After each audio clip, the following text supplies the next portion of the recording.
You nervous? No. Were you? You're a bit aggressive. What's aggressive? What's You're asking? playing with a rock. Are you? Playing with a rock is not aggressive. Fucking well is. How is playing with a rock aggressive? Because Do you feel threatened by this little piece of I'm not threatened material? by the rock. Rocks don't threaten people. People threaten people. Do I seem threatening to you with No. this rock in my hand? No. Good. No. But you are unpredictable. That's true. But in a harmless way. It's the nervousness. It's the fact that you have to keep fiddling with something. I just like to fidget with things, and I didn't want to. That's obviously where And I didn't want to do this with my phone because that got you freaked out the other day. That makes noises. So I got a It fidget didn't rock. freak me out. It just makes noises. I don't want the sound of like a click every 3 seconds. What's wrong with a fidget rock? I just like It's to. not a fidget rock. It's just a rock. Now stop fidgeting with the cable now. Oh, and I'm trying to get it out of the way. Fidget monster. Just getting it out of the way. I'm not fidgeting with it. Getting it out of the way. Out of the way. Out of the way of my rock. Oh, fucking hell. You don't have coffee. I don't need coffee. I already What? drank it. What? I've been up and early today. up and fucking away. Up and early. What? Up and early. What are you doing up and early? I don't know. Oh, my alarm went off, and then Will wanted water, and then I got up. And I had to fill in some hotties. Fill up. Up? Fill in is what you do with it when you colour in something in a book. Yeah. Or in a child benefit form. Yeah. Or when you replace somebody else for a period of time in their job or something like that. Oh. Fill in for somebody. I see. Well, I did not fill in for the hotties. I did last night. Then you just Not did. this morning, but this morning I filled up the hotties, and kids are happily cuddling them right now. Look, there's only a little bit of coffee left in my cup. That looks like something you've left there yesterday. Excuse me? That looks like something you've left there yesterday. No, I left it there this morning. Look, it says Donald, yuck. Well, that's because it's lost part of the lettering on the cup. Yeah, I'm not sure if I would drink it. What? This is probably worth something on the black. You okay? You mean the black mug market? The black mug market, yes, Mug Life. See if you can sell it to Gary V. I imagine that he doesn't want it. I imagine he's got better things to do with his time. I thought he liked mugs. I think he just likes the principle that you can flip them. What? You alright? Flip them Yes. like a coin. No, like a business principle. To flip means to buy and sell. So, obviously you buy cheaper and then sell more expensively. Mm-hmm. Or something like that.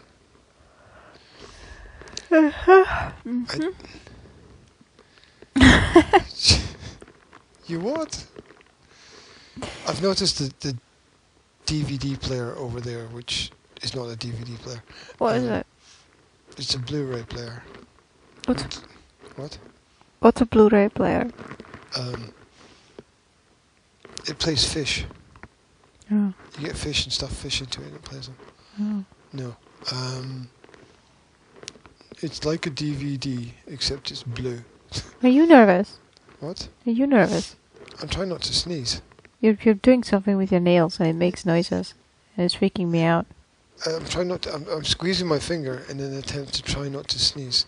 You're supposed to squeeze your nose. No, that'll just make me sneeze. And I Yeah? don't want to sneeze. Besides, having your nose squeezed is really uncomfortable.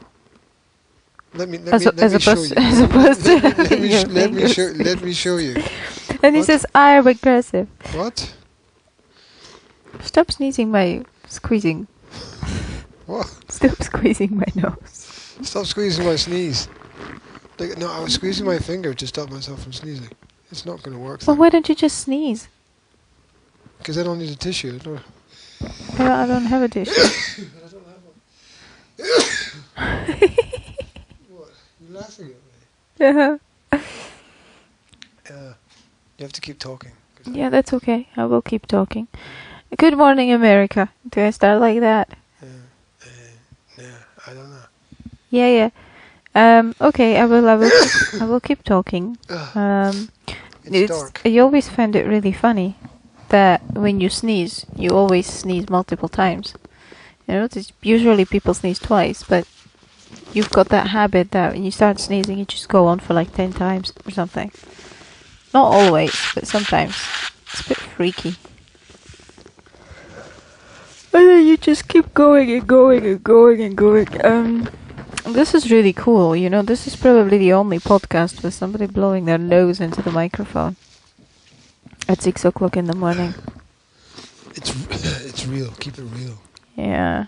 Keep it real. That's what happens. That's life, isn't it? It's part of it. Look at this wonderful rock. Don't you just want to fumble it? It's a rock. It's Yes. not for fondling. It is, It's absolutely. for Look. beaching. Beach rocks were What? made for people's hands to just kind of, you know, they're all smooth and round and you just want to hold them. Beach rocks. Yes. That's why Why don't you start marketing them. business, the art of beach rock or something? I don't know. No, I Sounds like a musical style. I could just start marketing them. What? I could start marketing them as the awareness rocks or meditation rocks or something. I could make a whole huge viral What? type of whole. A whole hue. What the fuck is that? Did I say you? I don't know. Is that a word? New. I wanted to say new. A whole new type of viral thing where people will just hold beach rocks and just enjoy holding them. Well, if people will watch non-existent dolphins. I mean, look at children. Yes, you have to learn from children. Yeah. Why do you think it is that children just love to collect these rocks and bring them home? It's like every single rock is a treasure because it just begs you to hold it in your hands and to kind of, you know, feel its smooth surface and the coldness of it and the heaviness in your hand and it brings you into the moment. That was really good marketing. I know. That's really good. It's a shame you're not going to do anything with it, but it's really good. But it's just nice. I just like it. Well, it's the size, you know. The kids can pick up whatever one they want. Yes. Take it home. And they're all beautiful. That's also true. And then what you can do is you can have a few and stack them on top of each other. Yeah, I've noticed people do that and then take pictures of them, which I kind of find really pointless. But it looks nice. It looks like a lot of people have got a lot of time for stacking rocks, and then they somehow connect stacking rocks to some kind of meditative activity, and I don't really get how it all connects together. Because it's a symbol for the what's the word? What's the word for the fact that everything ends? The end. No. Ida. The I don't have the word. fact that everything ends. Yes. The cycle of life. You know, like the monks that make the mandalas and then they blow it into the wind as a symbol of the fact that everything in life ends. Is pointless. No, it's not pointless. pointless. It ends. Spending hours and hours and hours making something that's extremely beautiful, then to destroy it in half a second. It's symbolic. It's symbolic. No, it's about they life. just tell it's they just tell you it's symbolic in order for them to perpetuate the same. I mean, look. There's a whole movement in modern culture to have sustainability and not superfluousness and throwaway cultures and so on. Yeah, but then people praise monks for doing that. I mean, where's the benefit in that? And I get you could do it on a personal level as some kind of meditative activity. I get it, right? But overall, it's pointless. It is pointless to spend hours and hours and hours creating something, or even days creating something that's extremely beautiful, and then destroy it instantly. It doesn't do anything for the world. It teaches you to let go. As a person. It teaches you just to waste time. That's what it does. There's nothing beneficial to do. Imagine you did that with the technology. Imagine you spent hours and hours and hours building a computer and then just had to burn the fucker, or in any other way, like designing a course to help people do something or achieve something, and then just deciding to burn the whole course. You might have some kind of personal catharsis in I don't know, soul cleaning benefit from it, but overall it's just not getting anywhere fast. And I get the argument, oh well, you don't have to get anywhere, blah blah blah blah blah. Okay, fair enough. But what do you do as a child? As a child, when you're learning to draw, for example, yes, or write, or anything, when you're learning anything, do you have all your school books that you had when you were a kid? But you have none of them. Why would I? Yes, first of all, why would I want them? Secondly, I didn't have a choice because they would have put me in prison if I hadn't filled them in. Don't mean the books. I mean the notebooks that you write your projects in and stuff. You create stuff, you make stuff just to learn. It's a part of the process, and then you let go of it because it's not the point. No, because it's not the goal, right? When I was a kid, I drew hundreds and hundreds and hundreds of pictures, and they all got scrapped. I scrapped them, or my mother scrapped them, or I threw them out after a year or something, right? It's not a tragedy. It's a tragedy. It's what made me who I am now, and what got me to the stage where I am now with my drawing, right? And I have what I have. I have this skill. I have something inside me that reflects for everything that I have been through without having to keep stacks and stacks of paper to see the process. That's the same concept. Explain that to me again. Really, it's just got over my head. I mean, I get the fact that you don't need to keep everything if you're progressing. Yes.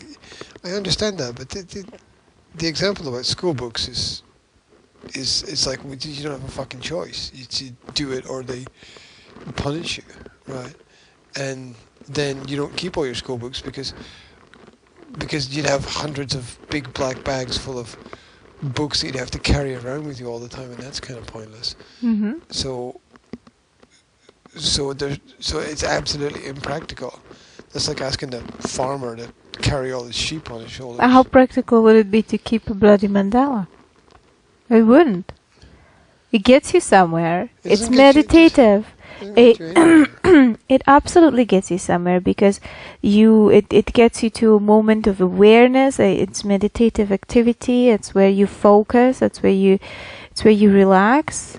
And then you let go of it because you don't need to keep it because you went through that process of creating it. The process in itself is the goal. It's not the goal to make a mandala and keep it. The goal is the process of making it. Isn't it selfish? Selfish in what way?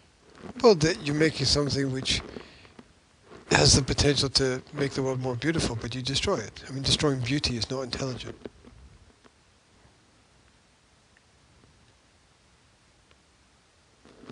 What are you thinking about that? I'm thinking about that. I'm thinking about that. Destroying beautiful things is not an intelligent activity. But it would not be practical to keep it.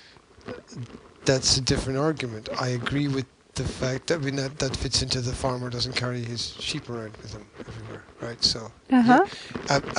absolutely, I can't put a helicopter in my pocket. Okay, there's a certain level of I've only got two hands. There's a certain level of practicality to everything, but taking something which is beautiful and destroying it. I get it if it was flawed. If it was flawed, it might even be more beautiful if it was flawed. Right? But it's teaching you that everything is going to end eventually. Even when you write a... Do you need to learn that, like, in a really deep kind of sense? Is that just not obvious? You do. I think you do. It's a bit like when we moved, you know? I mean, like you've been building up, you know, you're building a home, you're building something, you're creating something. And then you just scrap it all and start again. Yeah, that's a good example. I like that example. And it's difficult to let go. sense. You know that it's difficult to let go. And at the same time, it's freeing, right? Because how did you feel when you got rid of all the stuff that we had? I mean, it was hard for me, it was hard to get rid of it because I had certain kind of connection to it, yes. But at the same time, it was freeing. So I imagine it's similar. But with the mandalas, it's like those coloring books, yeah. The modern adult coloring books. It's basically like the monks' mandalas, yeah. Because you spend ages and ages and ages coloring them, and then you just. But that's the point. The coloring in itself is the point. Then you can just freaking burn it and get another one and start again. Because it's not about what you create. It's like I'm not creating a fucking masterpiece, right? I mean, I'm not. I'm just in the moment, focusing on something, relaxing my brain, and maybe becoming a bit more balanced and aware.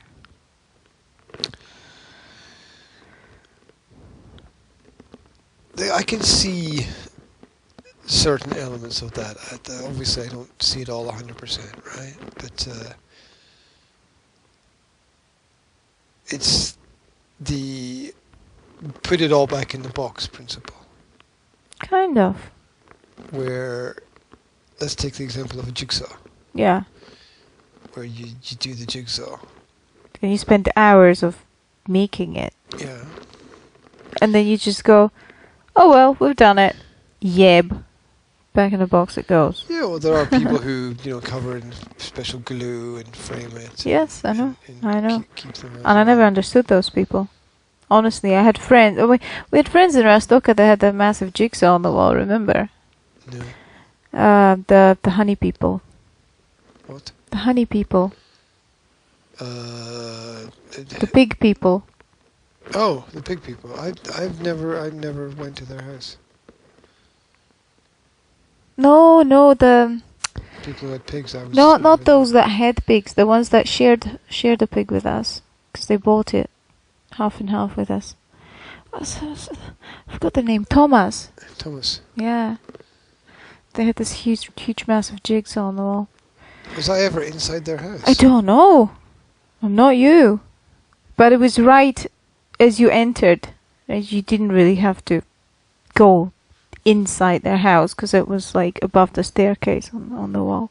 I think I was in there once. Anyway, I think you first told me about that jigsaw actually before I was in there. I think I was in there once. I think I was drunk though. Yeah, it's possible. Anyway, so I never understood those people, you see. I mean, my friends did that as well, and my granny did that as well, and I was always like, if you do that, then you can't play with the jigsaw again. There's a To me, it seemed like ruining the jigsaw. well, my point there is that it's all... Jasmine's calling you. She's not calling me. She's calling you. And if I go there, she'll go, "Not you. I want Mom." Can you talk by yourself for a second? I will entertain myself. Okay, entertain yourself. Not with my rock, though.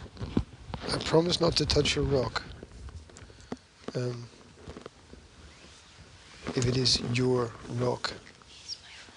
It might be everybody's rock. Don't stand on the kids. What?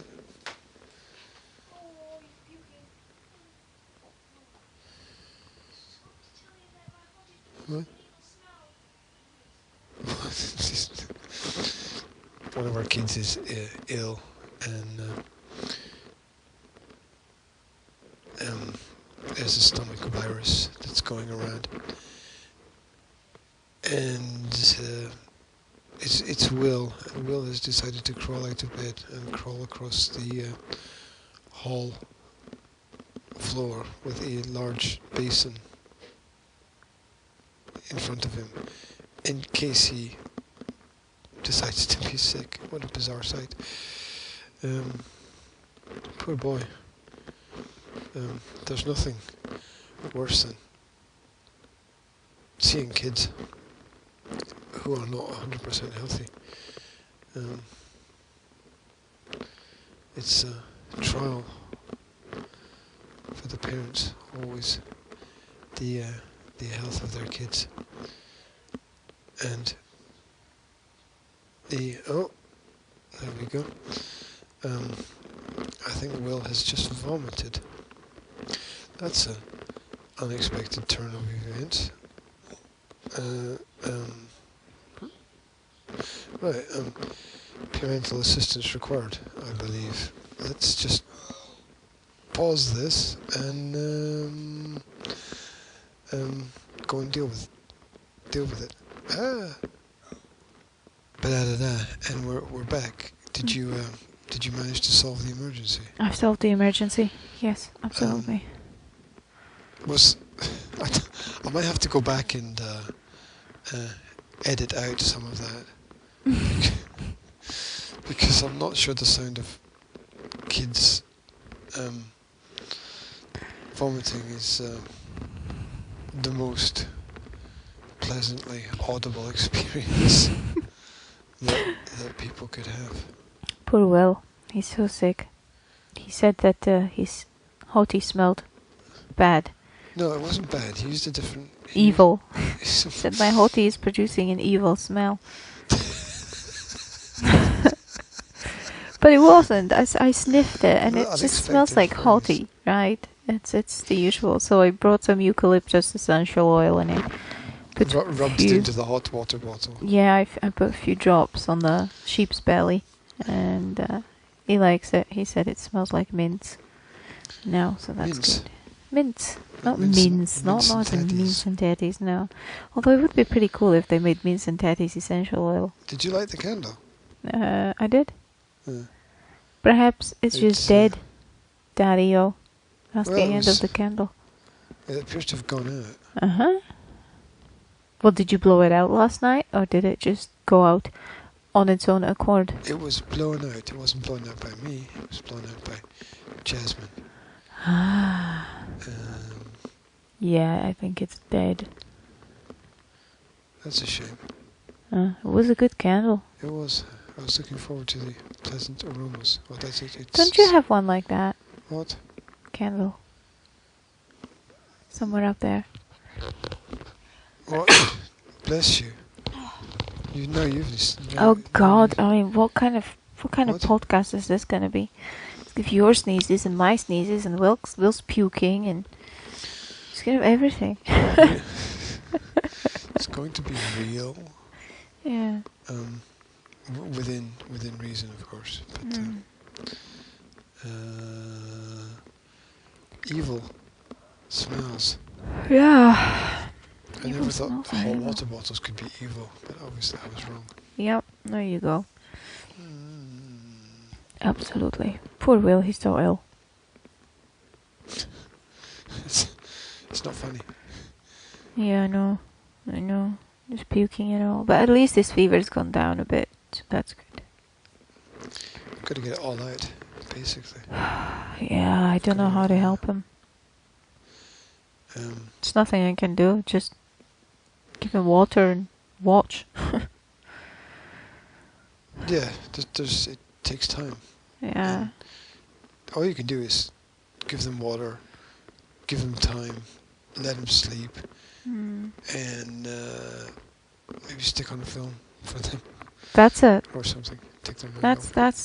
that's a new experience that, well, it's not new for me anymore because obviously we've had kids for quite a while, but it's a new experience that parenting gives you that nothing else gives you.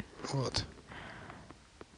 That it's a new type of patience that you need, you know? It's a new kind of thing where all you can do is step back and you have to trust in the process. Is that Will and Jazz having a conversation?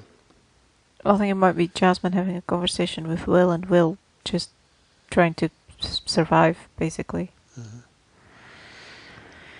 So, I think it might be slightly one-sided.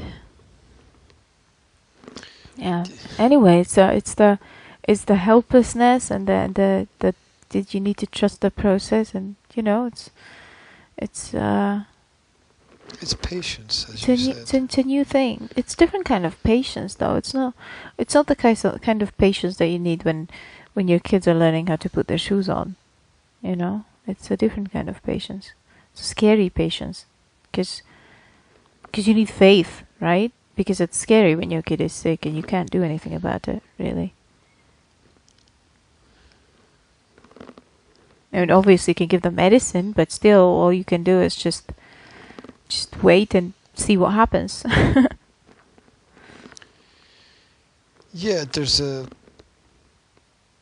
certain point where the value in faith increases when you have no control. I remember the first time Will was ill. Do you remember the first time Will was ill?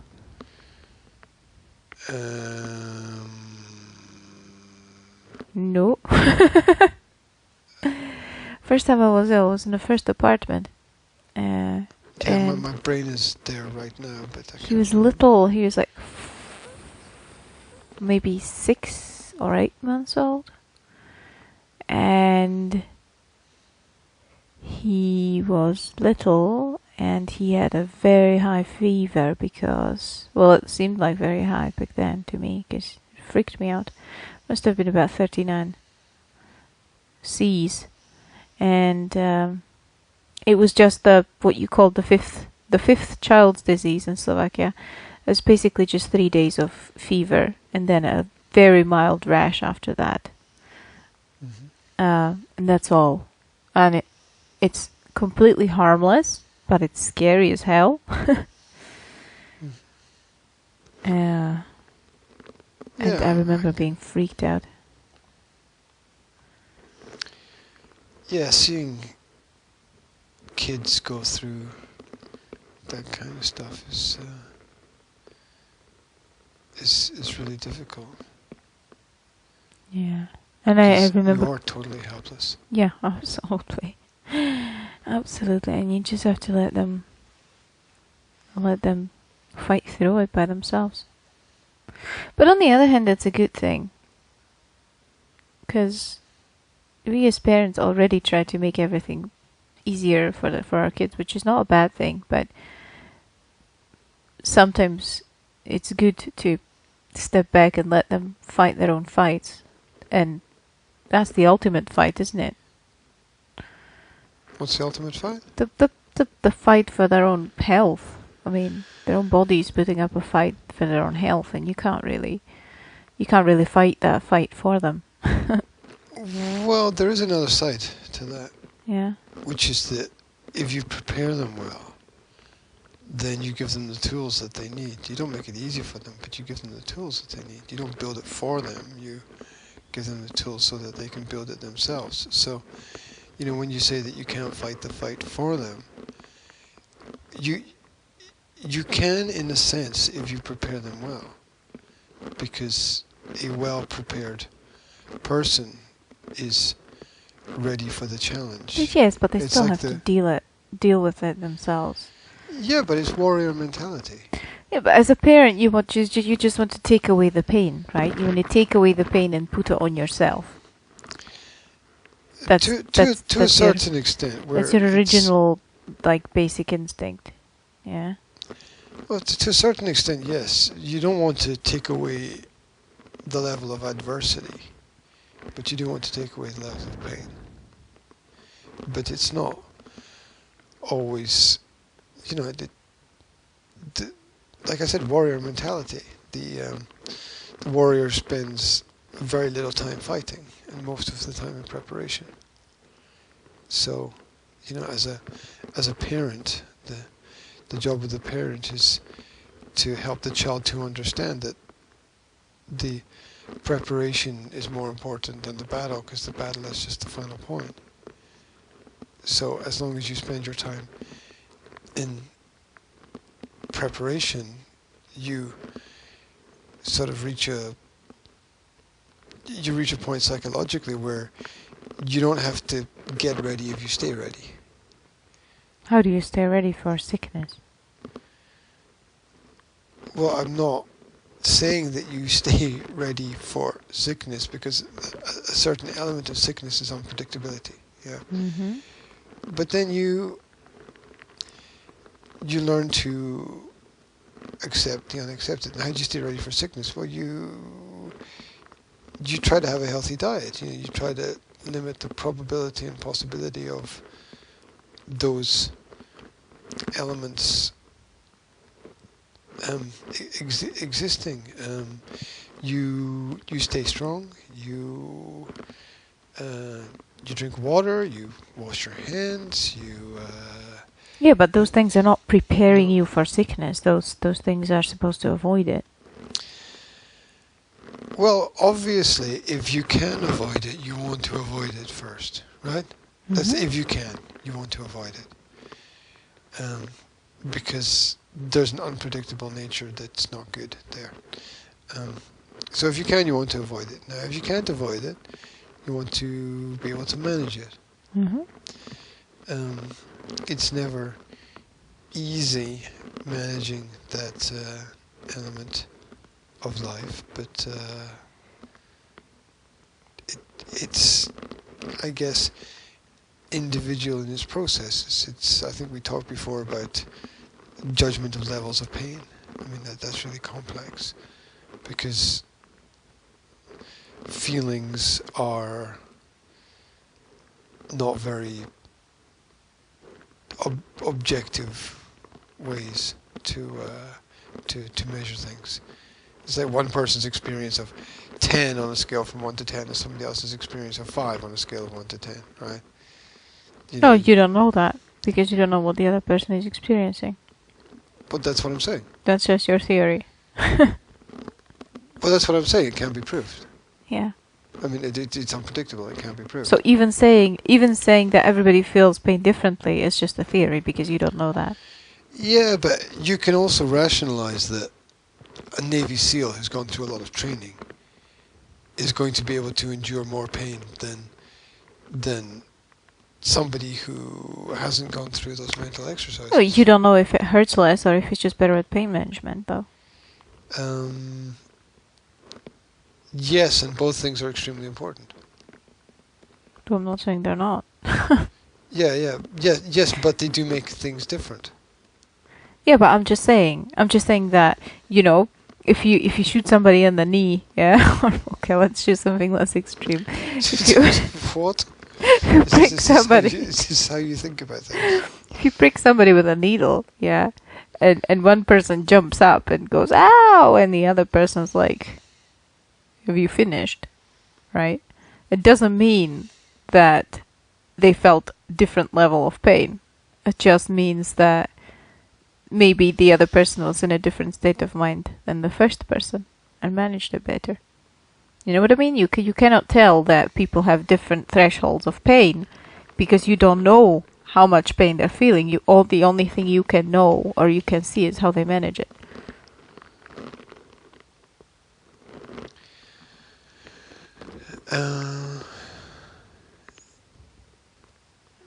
What?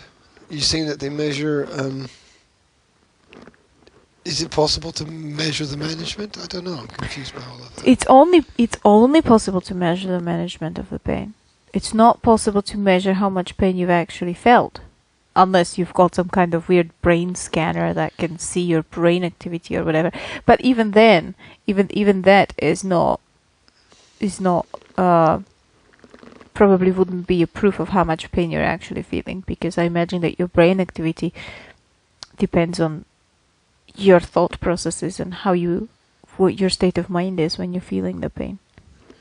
Well, yeah, on one side there would be scientific measurement where they would measure the release of certain chemicals or whatever in the body, and on the other side there'd be psychological management. You know, how do you... Yeah. I mean, think about... meditate? I mean, we were talking about birth before, yeah? I mean, imagine that you've got two people, yeah? You've got a man and a woman, and they're both in the same level of pain. Okay. Yeah. The woman is giving birth, and the man doesn't know what's happening to him. Mm-hmm. Yeah. It could be anything. It could be something with his bowels, or something with his kidneys, or whatever, yeah? They're just in the same level of pain. Well, the woman is going to manage it much better because she's in a different state of mind than the man. The man is scared because he doesn't know what's going on, yeah? And it's a big, strong pain, and he's fearing for his life, yeah? So he's going to have a completely different reaction to the same kind and the same amount of men than the woman has, because she knows that she's going to have a baby and she's looking forward to seeing it, yeah? And she knows that she's safe, that she trusts in the process, and she's, you know, she knows it's all natural and just wants to get it over with finally. Yeah. So that's... Again, it's very individual. There's sort of this general opinion in society that women can handle more pain than men because that's bullshit. Because of the childbirth principle. I think it's far more complex than that. Yeah, I think it's, first of all, it's a whole mindset thing, and second of all, I think that's just take away the credit from the women. Saying that, let's just taking away the credit from the women. It's like, oh, it can't be that difficult if you can, you know. But I bet your pain threshold must be much lower than mine. You know, it's kind of like. No, I don't understand that at all. Well, when you have a theory that women have a higher pain threshold than men, then you're basically, what you're basically saying is that the birth is not as hard for them or as painful for them or whatever, you know? No, absolutely not. So absolutely not. I think that's ridiculous. I think it's an excuse. Absolutely not. That's a non-argument. I think it's an excuse. I had an ex-boyfriend. No, I had an ex-boyfriend who used to use it as an excuse all the time. Yeah, but that's just fucking retarded, isn't it? He'd be like, I have a headache. And I'd be like, yeah, I know how that feels. And he'll be like, well, you don't, because men have a lower threshold of pain than women. Yeah, he obviously needed to have the shit beaten out of him a couple of times. Anyway. No, I don't think that the way... I think that's a very non-intellectual way of looking at it, right? Because I think that if you're going to look at it from an intellectual perspective, you have to say that the whole process of childbirth is the gradual ability to handle more complex situations. The whole 9.5 months is a very complicated process and scenario. And... You don't say. Well, you can make fun of your own process if you want, right? But I think I think part of it is preparing the person to handle the painful end point, which is necessary, because for a billion reasons it's necessary. You know, it's like you can't produce a kid in 1 month. You have to produce a kid in 9.5 months, right? And you've got to go through the growth, the growing pain, the preparation, the psychological development, all those things through the process. And I think that each part of that is a different stage of learning and experience, and it's all preparation.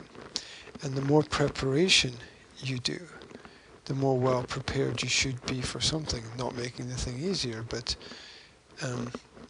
you know, the mountaineer just doesn't go and climb the mountain. They spend like 10 months in preparation for climbing the mountain, and the mountain is just that end point after all that preparation. And you know, to say, oh, you just go and climb a mountain and that's that, it's just some backwards, stupid fuck making a non-argument to waste energy with words that don't really matter. So that all sounds like a very nice theory, but I can tell you that in practice, nothing, no amount of morning sickness and sore back and varicose veins and needing to pee 6 times a night, nothing can ever really prepare you for what comes afterwards. Yes, but it's still a process, right? It is a process. It's a beginning of teaching. I think it's a beginning of teaching that patience. Yeah, but it's no different from the nothing can prepare you from actually climbing the mountain. Well, that's true. Nothing can actually prepare you for the actual experience, but you can do a lot of things in the process that help. Yes, you still have to climb true. the mountain at the end of the day, right? I mean, and that's always a difficult activity, but you go through everything else prior to that in the right way, so that you give yourself the best opportunity to have the most comfortable experience. And none of it is comfortable, but you give yourself the best opportunity. I think that pregnancy and then birth and parenthood is like training by going jogging for a half an hour every day and then climbing a fucking Mount Everest, you know? Well, yeah, but there's lots of elements of life that have similar principles. I'm not saying easier or more difficult, I'm just saying the principles are similar. Take a doctor with an operation, right? You know, you go through all the preparation, all the practice, and all the things that you need to do, but it's not an operation at the end of the day until you actually perform the operation, because then it's life or death for the patient, and that's pretty fucking serious. And no amount of preparation for that can prepare you for the actual act at the end of the day, because the act at the end of the day has a different potential negative, which is that somebody could die if you get it wrong. Yes, but you can still learn it. I mean, you can still practice on the same thing, yes, and you can learn it. It's a skill that you can learn. Yes? Whereas childbirth is not really a skill that you can learn. It's just something that happens to you. It involves another person and another person's will and another person's bodily processes. Yeah. And then after that it's a whole new level of difficulty. Did you just say childbirth is something that just happens to you? Did you say that? It is not fully in your control. When you are performing a surgery on somebody, yes, you mostly have control over what you're doing. I suppose. I don't know. I'm not a fucking surgeon, but I mean, I have a control over what I'm chopping up, yeah? But it's not fucking vegetables. But when I'm giving childbirth, I don't have a control over it. I don't have a control over whether my placenta is going to get ripped or whether my baby is going to get breached or or how long it's going to take me or how fast my cervix is going to dilate, or I don't have control over any of those things. You cannot train for that. I can make the same argument about driving a car, though. I'm not unvalidating your argument. I'm just saying the same argument exists. Like, if I'm driving a car, I'm not controlling 99.99% of the operations of the car. They're out of my control. You're controlling where it's going and how fast it's going. You can stop it anytime you want. You can make it go faster. You can fucking park it and decide to go walking. Yeah, but people don't. You have no control. The only thing you have control over is your own state of mind, and even that is questionable.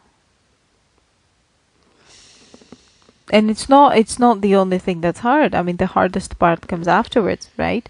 When you're healing and you have to take care of the child and you have to take care of the rest of the family, and you also have to deal with your own emotional states, and some people have to deal with postnatal depression, which is a physical thing, yeah. And it's just not. It's not something that anything can prepare you for. I mean, I thought I was ready, yeah, with Will, and yeah, I'm gonna have a baby. That's gonna be great, and I've got the bed ready, and I've got everything ready. I was fuck all ready for anything that came after the birth. I wasn't ready for the breastfeeding difficulties. I wasn't ready for getting up at night 5 times to make milk and to extract my own milk, and every feeding took me an hour to get the bottle ready, to feed the baby, then to pump my own breasts, yeah, and store it in the fridge. It just, and you're in pain, and you've got all different kinds of ailments that are related to the postnatal state of body, but nobody ever prepared you for. And it's just, I don't know, it's not easy. You know? It's not easy. Anyway, it's not why we were talking about it. No, We were talking about the patience that person learns when with kids, and that's good. It's a hard lesson to learn at the beginning, but I definitely think that it moves a person to a completely different level. Well, I think the secret with patience is to live in preparation. I think the secret with patience is to have faith.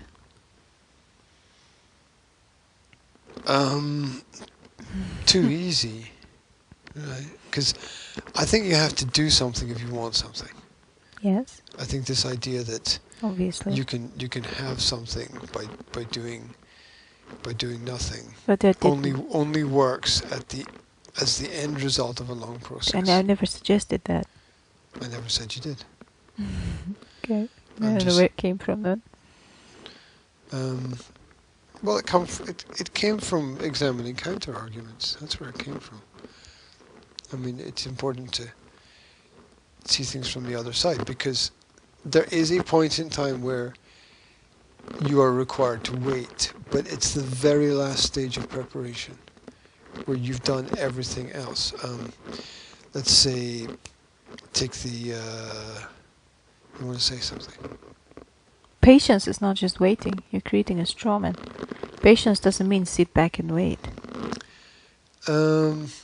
No, I never said it did, but I know some people who use that as an excuse, and so it's important to understand that. Why do they call people in hospital patients? Because it takes time to heal, right? So there's I think it has something to do with passivity, passiveness. Because patient comes from the Latin word for passive, doesn't it? I don't know. I don't know what the something that something happens to, rather than not. Well, the passive means that you let things happen to you, rather than do things, and that's just, I think. In general, not a good state to be in life. The moment that you allow things to happen to you instead of for you is always, a big personal issue that people have to try to get over. I would translate patient as someone who endures something. Well, no, patient in terms of the hospital sense is trying to teach people to understand that it's going to take time to solve the problems. And it's not that nothing happens, it's that a lot of things are happening, but each part of the process takes time. And the body is working to heal itself, but at the same time you have to work to heal the body as well. There you go. Patient, so, adjective. Oh, that's adjective, to be patient. Enduring without complaint, from Old French. Patient, noun. Suffering or sick person under medical treatment. Late 14th century, from Old French. From the adjective, from Latin, patientem. See patience. What does patientem mean? It says see patience. Patience. Na, na, na, na, na, na. If you click the X on the advertisement, you get the... Patience, sufferance, permission. Directly from Latin, patientia. Patience, endurance, submission. Humility, submissiveness. Quality of suffering. There you go. Quality of suffering. It's somebody who's suffering or enduring. To endure, undergo, experience. There you go. It's a question of time, really, isn't it? It's a question of a person's focus. It's a question the overall meaning or sense is that you don't have any agency in that process, basically. You're patient, you're suffering, you're enduring. I think it's the fact that you have to maybe change your focus a little bit. Because I think that if you focus on... I don't think you're going to completely heal unless you partly focus on healing. I mean, there's this idea that, well, you just leave the body to repair itself. Yeah, but you have to prepare the body to repair itself as well. So you can't just do whatever you feel like and it'll be okay. There are certain processes that you have to take care of. There's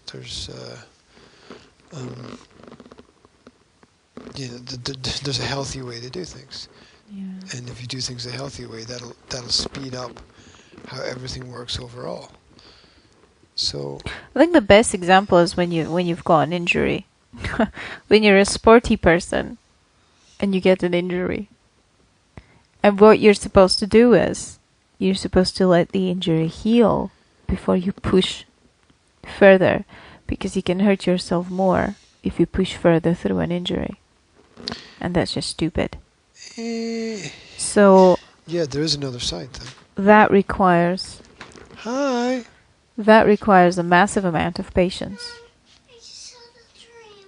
Yeah, what kind of dream did you have, darling? Yeah, like John tripped and she turned into a ghost. Ghost in a dream. Sora tripped and turned into a ghost? That's spooky. Why don't you come round here and jump up into bed and tell us all about it? But you have to come that way because Dad's sort of sleeping in So, there. yeah, You don't want to climb on her. yeah. You have to go around the other way. That must have been a bit Was it a bit spooky? Yeah. Sounds a bit. Afraid. Oh, You're you're so afraid. Come on then. Come on, jump in. And so Jasmine crawls up the middle of the bed. Okay. Oh, that's it. Climbs in.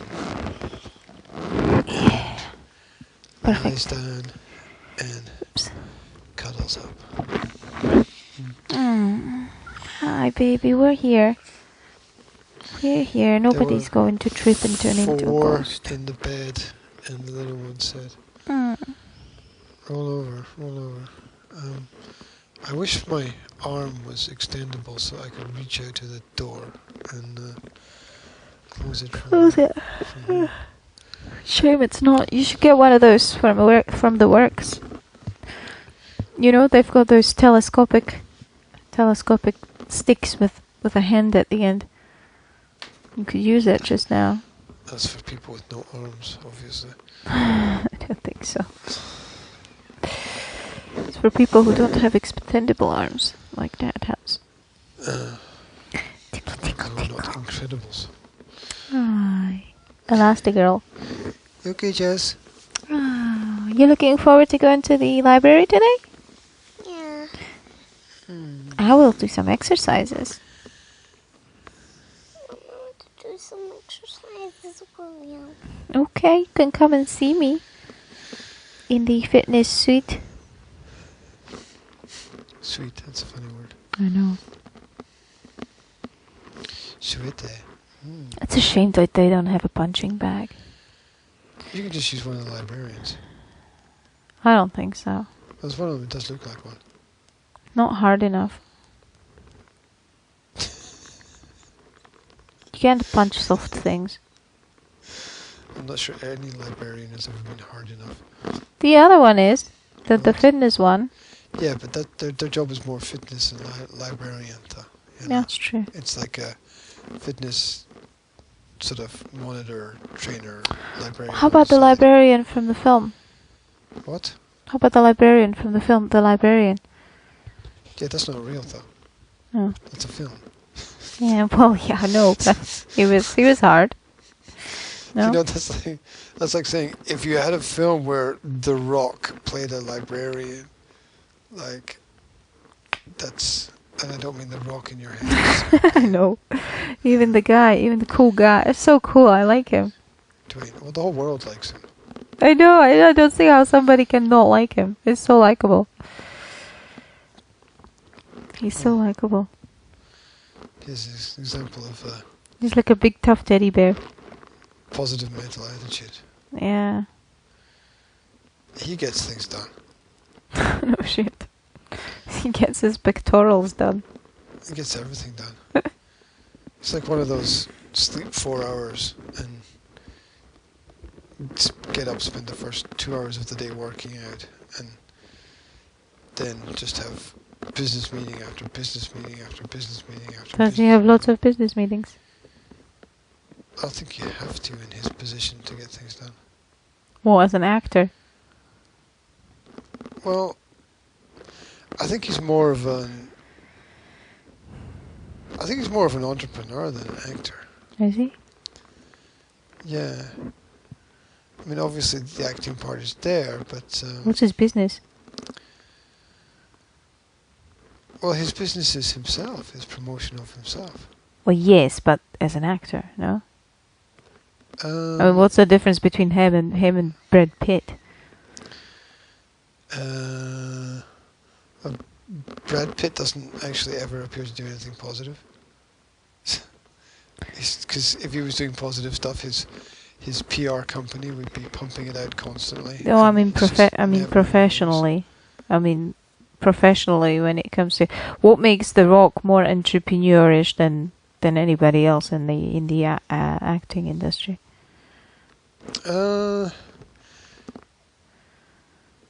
His ability to self-promote, his work ethic,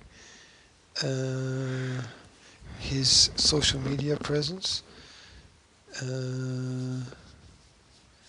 his ability to put himself out there as a leader in the field, where there are a lot of people who don't, because they're just like fucking doing drugs on the side and messing themselves up, and sticking a rock up your sleeve and pretending that it's a bicep is not going to turn you into a... The Rock. I'm The Rock, can't you see? You're not The Rock. I'm The Rock. I'm definitely The Rock. You, Oops. you've dropped your rock. Just turned into an arm flab. My bicep turned into arm flab. Like, bringing rocks to bed is just weird. I can do it, Mom. I can push it up for you. Thank you. Excuse me. I can push it up for you. Are you getting the rock out of the sleeve? Ooh, it's coming. You about birth. Well done. Thank you. Much nonsense. Anyway, Yeah, because I think there are people who... You can tell who's real and who's fake. I right? understand that he's real and he does positive things. I just didn't see how that makes him an entrepreneur. I mean, other than self-promoting and doing positive things. Well, I don't kind of know what more you want in terms of... I mean, that's what an entrepreneur does. Well, entrepreneur creates his own company and He's done that. He's got his own company. Yes. He's basically built a giant industry around himself. I mean, Has he? Yes. I mean, it's huge. He's... I don't know exactly what the stats and figures are, but I reckon he's one of the top 10 most followed people on social media in the world. Could be. In the world. Yeah, and what does that mean? But that's just a What is guess, it- because you don't know what the actual statistics are. Yeah, but it's a pretty good guess, okay? It's not blind guess. So, what that means is you have maybe 10 million people every single day watching everything that you're doing, every move. Well, not every move. Yeah, okay, I'm not saying every move, but like every couple of hours, right? You are promoting on social media your next move, your next step. You're positioning yourself, right? It's all a big marketing strategy and plan. So you've got like 10 million people. I mean, that's a mass. That's different from making a film, being an actor, making a film and putting the film out, right? Because then you're doing like maybe 1, 2, 3 things a year, and the focus and the point is on what other people are doing, and in between those moments you can do whatever the fuck you want and not care. But that's not true. It is true, and he's creating this momentum in the social media spectrum that is a reflection of his reality, which is the truth, because as I said, you can tell who's fake and who's not. You can tell. And fake people are going to be fake whether they're on social media or not. And real people are going to be real whether they're on social media or not. It's not the social media that makes people fake or real, it's people that make people fake or real. And the power of what he's doing.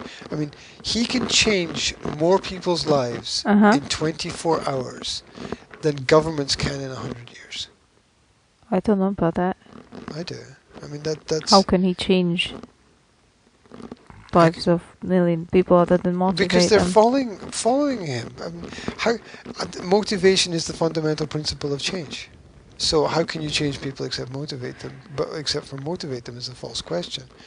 Because that's like saying that's like, how can he stand when he's already standing? I mean, it's already done.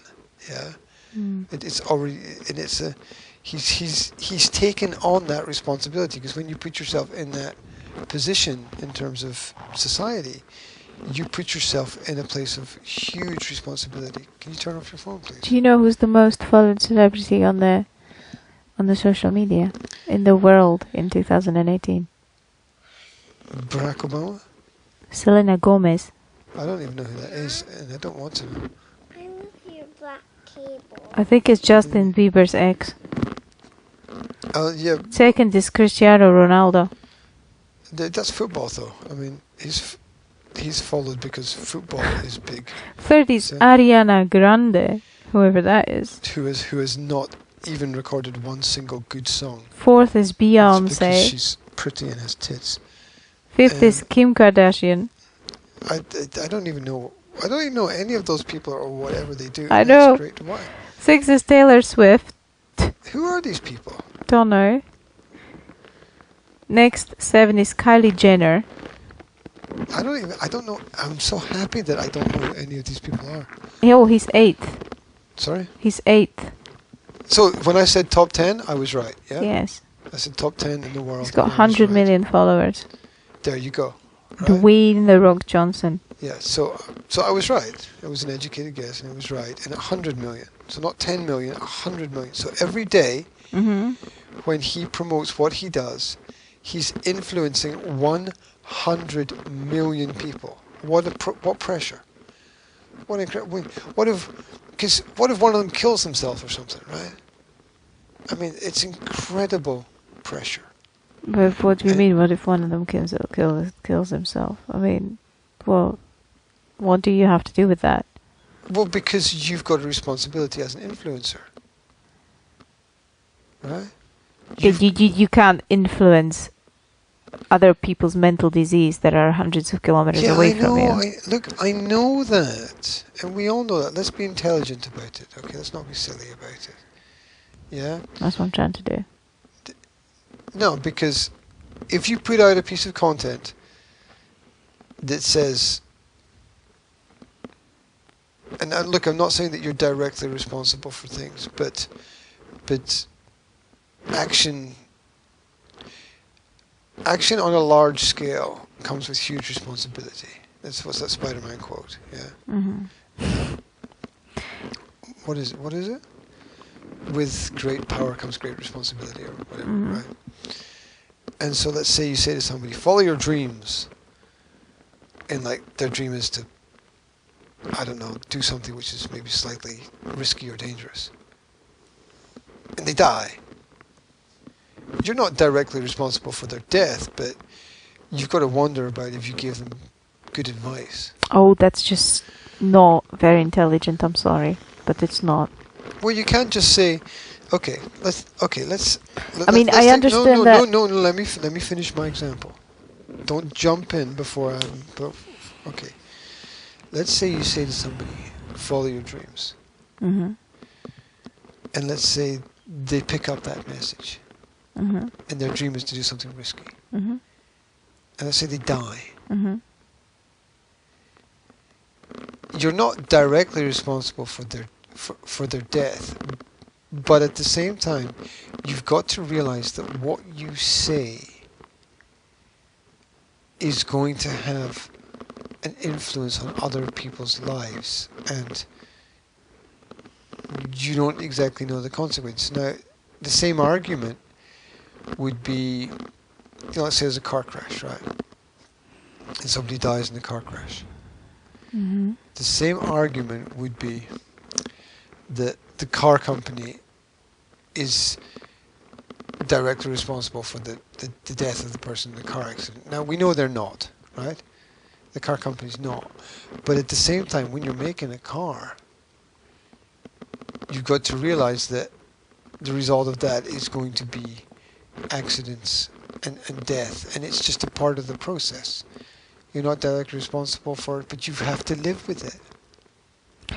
Look, if you're an influencer, then obviously you strive to have positive influence on people. Yeah, Yeah, but you don't you have you to don't know what realize. positive is going to be for Listen, people. don't you know. have to realize that as an influencer, you have an extremely limited ability to actually influence people because of one single fact, and that is that people are going to take away whatever message they want to take away from you. Yes, at the same time, they can't take it away if you don't put it out there. And second of all, if they don't take it away from you, they're gonna take it away from somewhere else. Okay, look. If you've got somebody on the internet, yeah, that promotes suicide and says, go and jump out the window, okay, and your kid goes and jumps out the window, obviously that person that told them to is not at fault, because if your kid didn't have other problems and wasn't deeply troubled, he wouldn't even think about it. He would read the post, go and jump out the window, and he would laugh at it and just scroll on. So you cannot. In that scenario, right? Mm-hmm. How influential is the drug dealer in the death of the person that they sell their drugs to?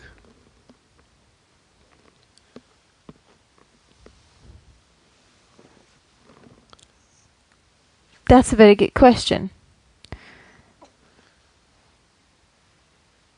You see the problem that I'm trying to. I understand, absolutely. Yes, I absolutely understand it. And unless Because basically very little. You would have to make sure that drugs don't exist at all in the world, right?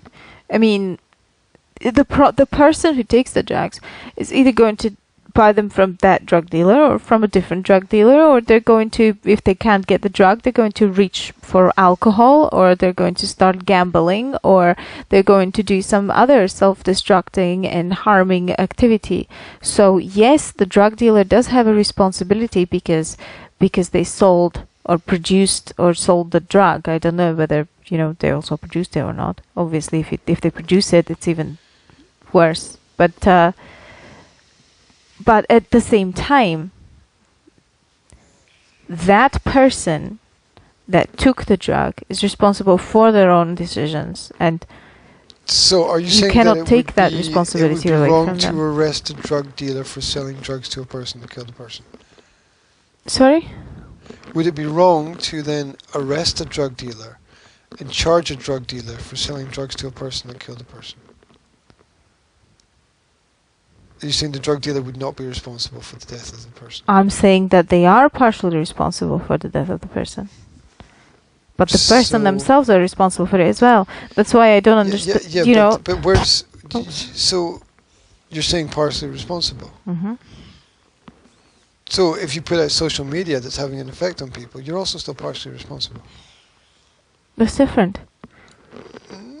It's different. It's different to tell somebody shoot yourself, and it's different to actually give them the gun in their hand. There's an argument for the reverse. You know that, right? There's a very powerful argument that fucking with someone's mind is much worse than fucking with their life. I think it's the same thing. Exactly. Well, if you're going to argue that it's the same thing, then you've contradicted yourself. But you're not fucking with someone's mind. Can't you understand their mind is already fucked? Yeah, but that doesn't make it okay to be the final piece of the puzzle that pushes them over the edge. Look at the... But you don't know what they're going to take away from your message. You would have to not say anything. You would have to freaking live in a nutshell somewhere, hidden away, so that you don't influence anybody. That's ridiculous. You don't know what kind of message are people going to take away from you. You can say something positive, like be kind to each other, and if somebody's got a mental problem or psychological problem, they can take away something completely different out of it. So you have absolutely no power over what people are going to take out of it. It's like those internet discussions, yes? It's like those internet discussions that are under articles where people are going to argue and argue and argue and argue and argue forever and ever and ever. Nobody ever comes to any conclusion because everybody always reads whatever they want to read into other people's statements. And you have no influence over what they choose to read into your statement. It's the same thing with everything else on the internet when it comes to people saying things. Yeah, but that argument of absolving people of responsibility for the results of their actions. Let's take an extreme example. That would in parenting remove parents from the equation of their children, and that would also in things like, World War II, absolve Nazis of the results of their crimes. What are you even talking about? Well, I'm talking about... How would it absolve Nazis from the results of their crimes? Because they wouldn't be fully responsible for the outcomes of their actions if you were a member of the Nazi Party. How? Because you would argue that people still had a choice in their actions at the end of the day, even though you made laws which ensured that people didn't have choices.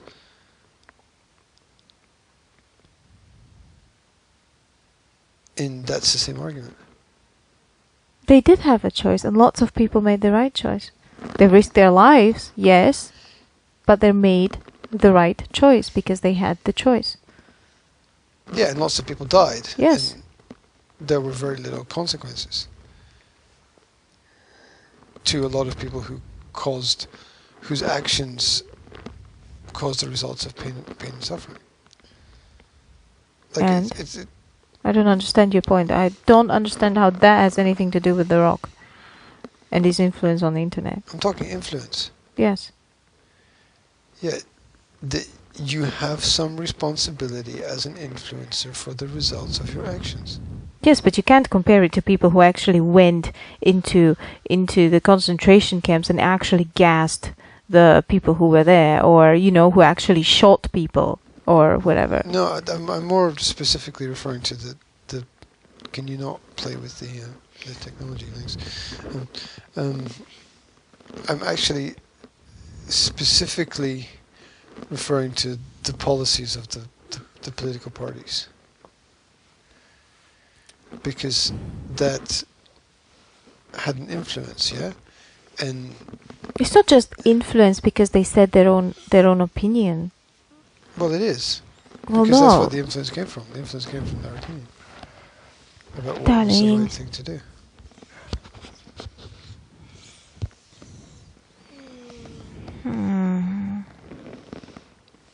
Okay, there, Jess. Their influence came more from the orders that they gave out and the laws, as you pointed out. It wasn't just saying follow your dream. Mine. Oh, I won't lose It was saying if you don't do this, we kill you. I mean that's a bit of a... Well, it was more. Obviously, it was a lot of the time more subtle than that. Yeah, it was basically you won't have a future Oh, if you don't you use me belong to the party. for checking my temperature.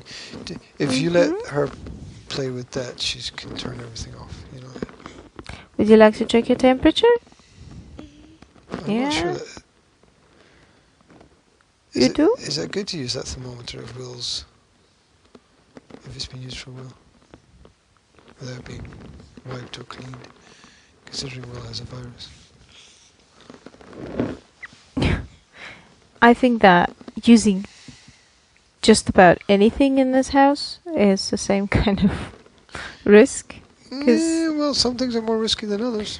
I mean, she just lied in the bed next to him, and she uses the same bathroom, and she uses the same chair in the living room, and... Yeah, but look, a grenade is not the same as a machine gun, right? I mean, there's...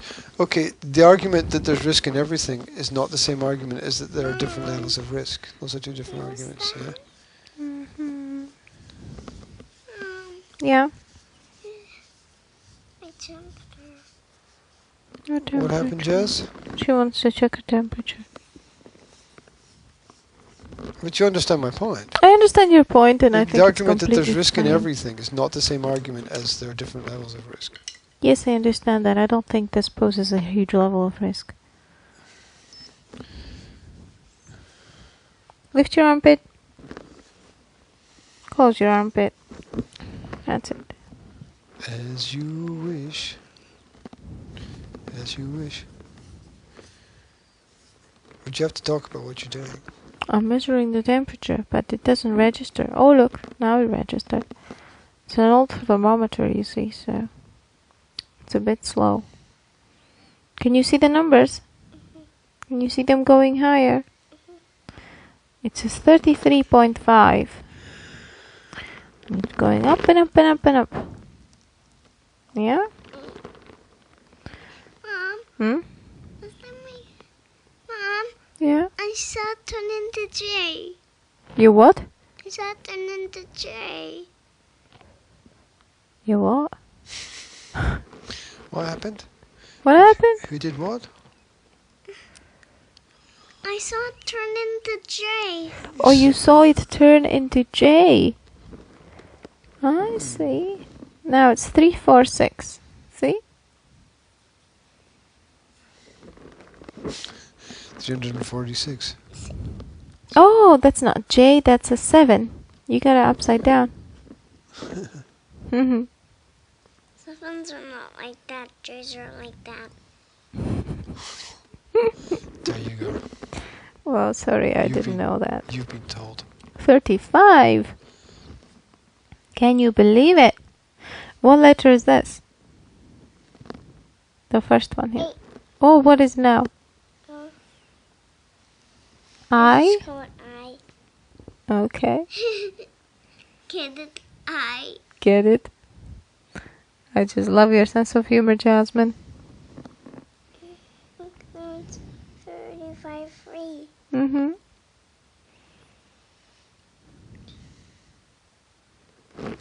That's it? 35.3. Well done. There you go. You don't have a fever, thankfully. You're perfectly healthy, Jess. That means we can go to the library today. Yeah? Maybe the book bug will be there. Wouldn't that be exciting? Look at my popping. You're popping with your mouth. Yeah, like corn. Popcorn. You're popcorn. Popcorn. Well, I'm going to eat you then. No, I love popcorn. me too. I wish we had some popcorn in this house. We could make it.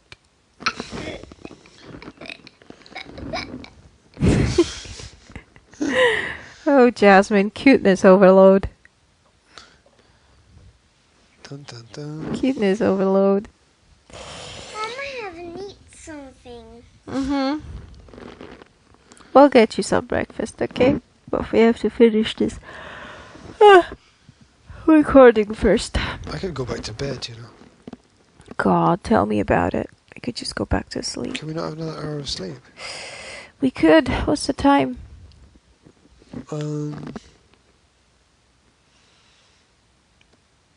It's 7:46 Hmm. according to my phone.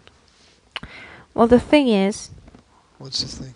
that Jasmine's awake. She's not gonna let you go back to sleep. What? Will you? Jazz, can I go back to sleep? Yes? Shall we cuddle up in bed? Oh, look at that. I could do that. 15 minutes. I'd be happy for 15 minutes. Do you think it would work? We have to leave at around 9:15, no? We do. Or 9:20. But we can finish earlier. Because Will's not having his practice. No, he's not. We're just taking the girls. 9:20, and that means that we have to get up at 8:20. And it's now what? 7 what? 7:40 something. I could sneak in cheeky 15 minutes. There you go. Good. It's not even light yet. Look, it's still dark outside. I know. There's no light at I all. know. It's horrible. It's pretty horrible. Isn't it, Giles? And as I didn't get much sleep last night, because every 20 minutes I got woken up by somebody who was, I don't know. Look, it was either me or you. Either you're gonna get woken up every 20 minutes, or I'm gonna get woken up every 20 minutes. We have to take turns. I know. It was me who waked them up. And this is. God touches, and then he waked up As it's 90% of the time is me who's sleeping with Jazz. And I don't think it's gonna do you any harm. Bird, and I'm half tiger. Excuse me? You're half flipper. What? And half tiger. Oh, half leopard. Oh, She's half leopard and half tiger. that makes you really dangerous. Because Liz. she's got stripes on this arm and she's got spots on that one. Right? That's pretty cool. Jasmine Yes, it drew does. stripes and spots on her arms. So she's a wild animal. Jazz, I've got your rock. Do you want your rock back? It's my rock.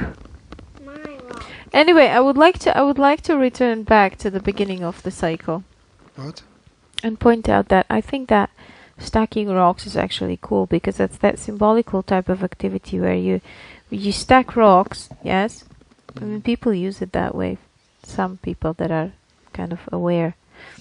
You stack rocks, and usually those rocks mean something to you, like you bring them from the beach or somewhere important in your life, and you stack them to make a little tower, and they knock down.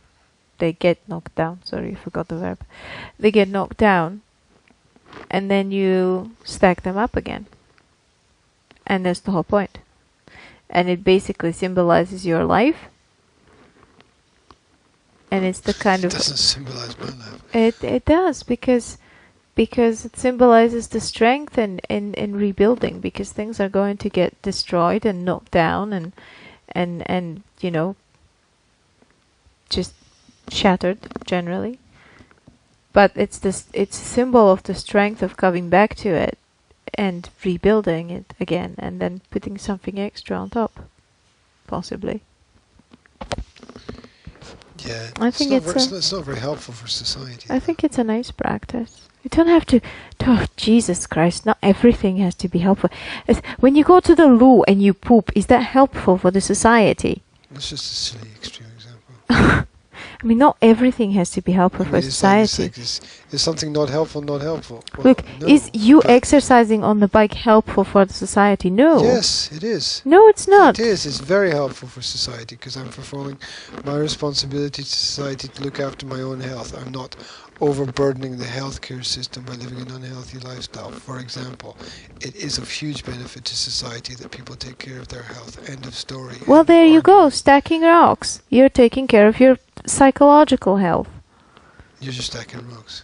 No, it's not just stacking rocks. It's taking care of your own motivation. It's If I taking did it care with of your bricks, own would it be psychological just as health. good? If that works for you, whatever works for you would be good. Gee, Yeah, but it wouldn't now. That's what I'm saying. It would be silly. no, it wouldn't be silly. Because if it That's works always for been you and if nice. it makes you more balanced and more centered and more motivated and more productive, then it has indirect You can't be more impact. productive because you're spending your time stacking rocks. Oh, you're just being silly now. No, it's a fact. Have you ever meditated? Yes. And why did you do that then? It doesn't have any positive impact on the society. It's just a waste of time. You can argue that if you want. I'll give you a lip balm. It's the same thing. Stacking rocks is like your meditation. No, they are two different activities. That's like saying They have the the same car is like a function. bus. Yeah, but they're different. Gee, it's like saying cooking is like baking. No. Okay? It's got the same goal. No, It's got the same benefits. Baking is a subdivision of cooking. It's a got different the argument. same goals. It's got the same results. Only the process is slightly different. No, I think they're all It's like individual. painting and I don't drawing. think you can class them all as the same thing. You cannot dismiss self-care as a waste of time. Yeah, different argument. You know, it's exactly this argument, because stacking rocks is self-care. Stacking rocks is fucking stacking rocks. Stacking rocks is not fucking Look, self-care. if you out on the, obviously you just don't want to. Stacking rocks is stacking rocks. Understand. Stacking rocks is not self-care. I mean, you don't go to the doctor and the doctor's like, yeah, you need to stack more rocks. Self-care doesn't only have to do with physical health. I'm not talking about that. So get why that are you point. mentioning doctors? I don't think you get that point. Because it would be a silly thing for a doctor to say. I don't think you get that at all. I mean, Well, no, I've already pointed out that I get it. I pointed out my argument, and I pointed out the fact that your argument is not my argument. I pointed out the fact my argument is different, and I've pointed out the fact that it was a false argument. So, that contradicts what you just said.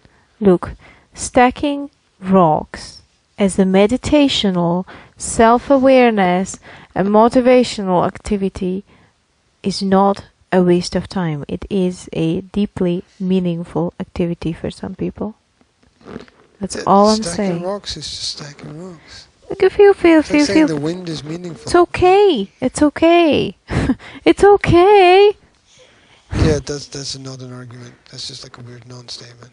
It's okay that you have a different opinion from my opinion. I'm saying this to myself, basically. I'm not really saying this to you.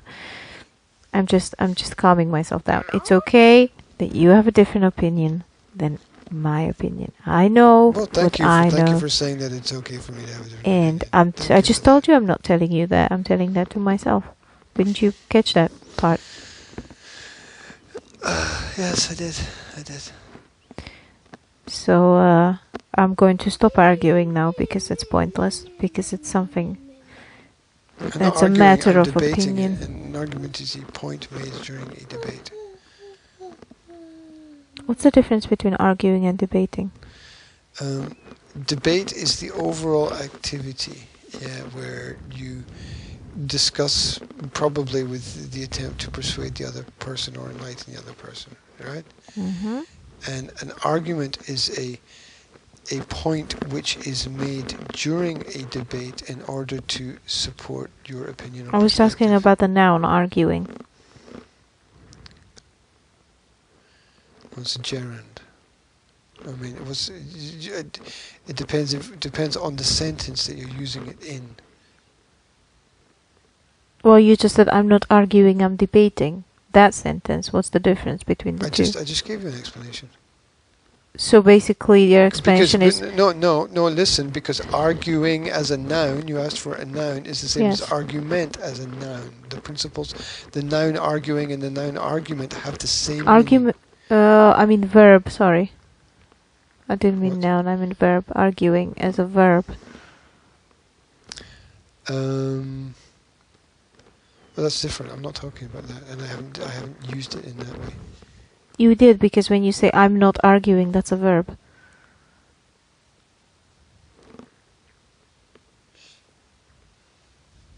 It could be a gerund noun as well. It's a verb. It's a present, continuous verb.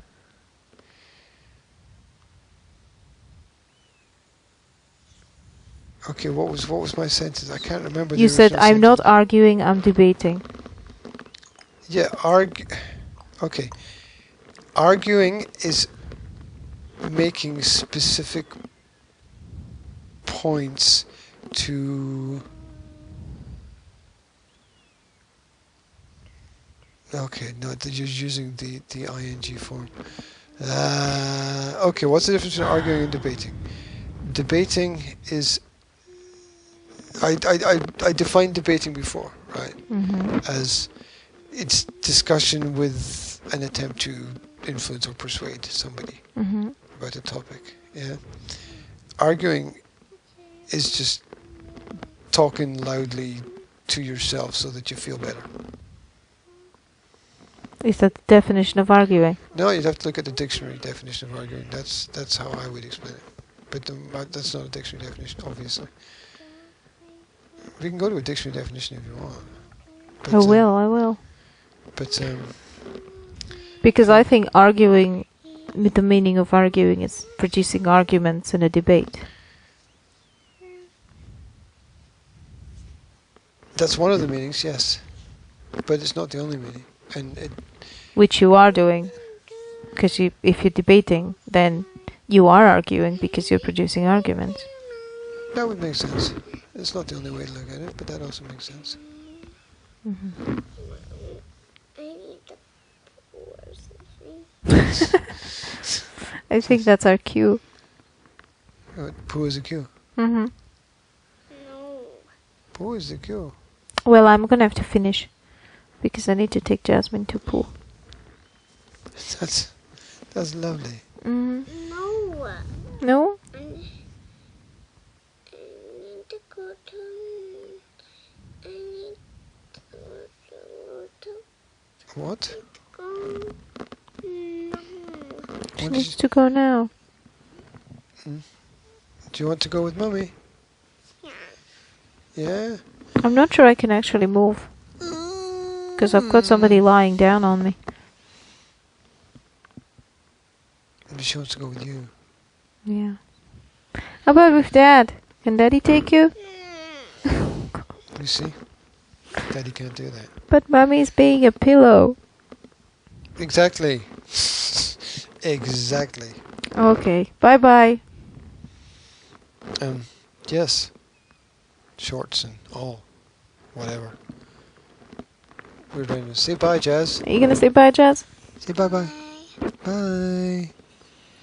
Blow a kiss. Ooh. That was lovely. Okay, sweetie, let's go to the loo.